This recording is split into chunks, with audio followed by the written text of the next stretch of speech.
The city never truly slept.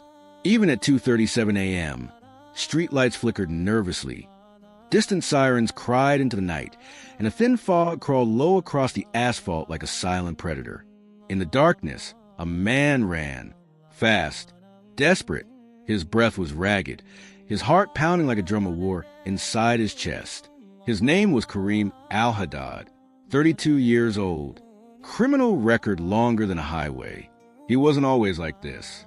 Once upon a time, he was the boy who held his mother's hand while walking to the masjid.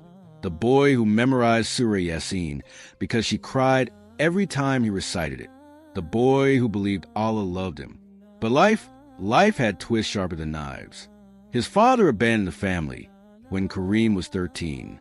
His mother struggled to feed him and his little sister. In the streets, Kareem found another family, the gang. He learned to steal, to fight, to survive.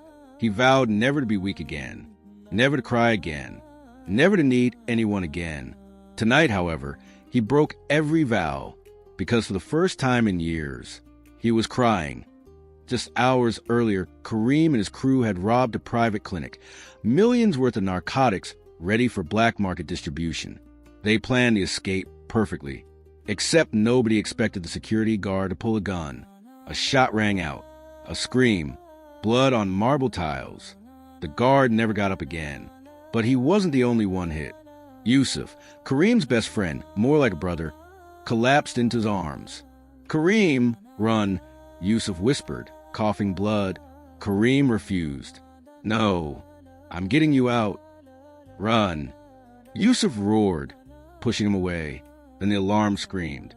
Then boots thundered behind them. Kareem had no choice. He left his friend bleeding on the floor. He ran. Police sirens swarmed like angry wolves. And now, here he was, running through dark alleys, blood on his hands, guilt on his soul. There, he's heading to the market. Police flashlights cut through the fog. Dozens of officers, guns drawn. Kareem shoved garbage bins aside, leaped fences, crashed through a backyard shed. Dogs barked furiously. Doors slammed open. Voices cursed. "You're done, Kareem.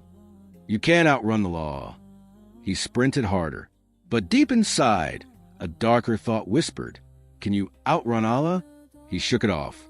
Not now. Survive first. He dashed across an abandoned courtyard and slipped into a narrow alley. Dead end. He turned around. The police rushed closer, shouts echoing, guns raised. Kareem looked at the high brick wall trapping him. He tried climbing, hands slipping, legs trembling. His muscles screamed. This is it. He dropped to his knees, fists smashing the ground. Why always me? For the first time since he was a child, Kareem felt fear. The real kind. The kind that squeezes life out of your lungs. Put your hands where we can see them. Don't move. Down on the ground. Kareem collapsed, not out of surrender, out of hopelessness. He whispered, "God, if you're there, help me." But the night stayed silent. Or so he thought. Just as officers prepared to seize him, a voice pierced the air. Not a shout, not a threat. A call. "Allahu Akbar, Allahu Akbar."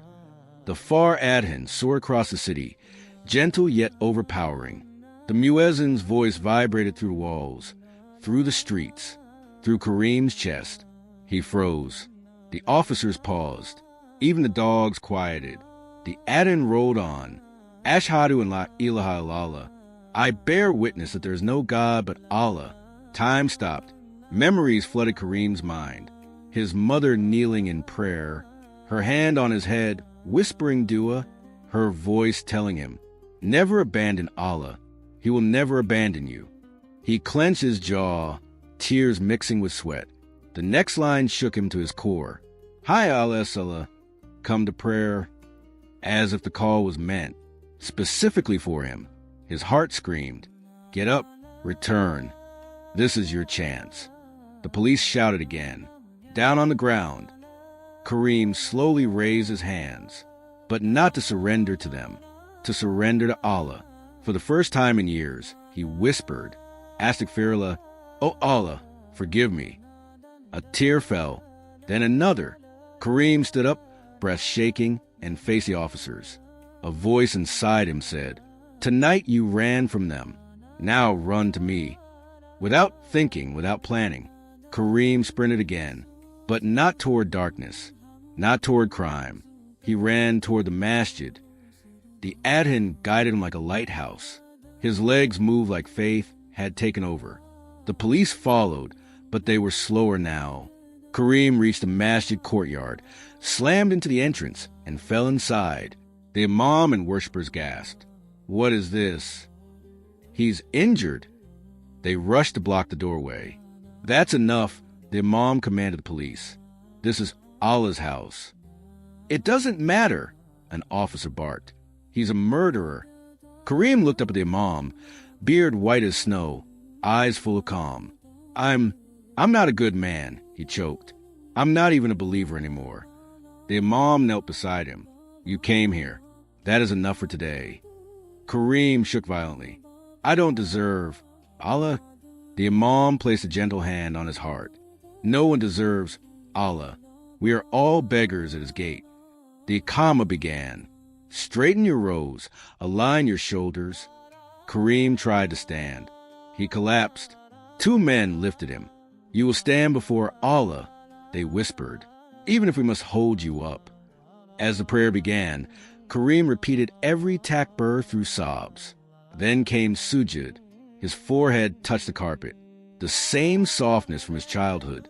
His tears soaked the ground. He whispered, barely audible, "Ya Rab, I ran from you for so long, but you still called me." His heart cracked open. Years of sins poured out in one sajda. Behind him, officers waited, but they too involuntarily lowered their eyes, humbled by the scene. After Salah, police approached again. "He must answer for what he's done," one insisted. The imam nodded sadly. "Yes, every soul must face its consequences." Kareem didn't fight, didn't argue. He lifted his hands willingly. "I will go with you. Just let me finish one thing." "What thing?" an officer asked.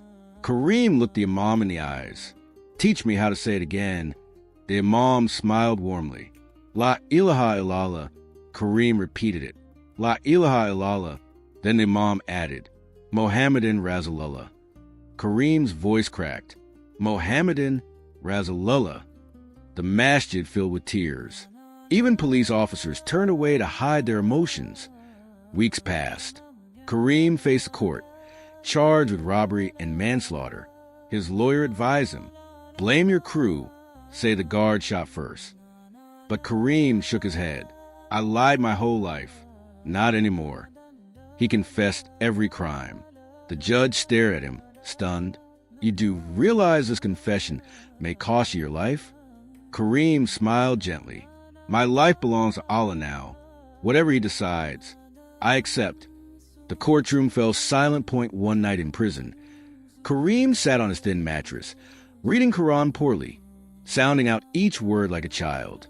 A guard approached. "You have a visitor." Kareem's heart froze. His mother. Tears instantly blurred his sight. He fell to his knees at her feet. I'm sorry. I'm so sorry." She placed her hands on his face, warm and trembling. "My son, I asked Allah every night to bring you back to him, and he did." She sobbed into his shoulder. "You came home, Kareem. You came home." Execution day. He washed himself, prayed 2 rak'ah, wore a white garment, clean, simple. He whispered, "La ilaha illallah." The imam held his hand. "Allah has forgiven you, my son." Walked toward him with peace. As guards led him to the chamber, the Adhan began. Far, just like the night Allah saved him. His tears flowed freely. He spoke loudly, proudly. "La ilaha illallah.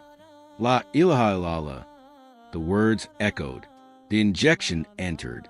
His eyes lifted to the ceiling. "Ya Allah, thank you for calling me back." His lips still moved. "Mohammedan Rasulullah." His heart stopped, but his soul rose in light, because he died not running from Allah, but running to him.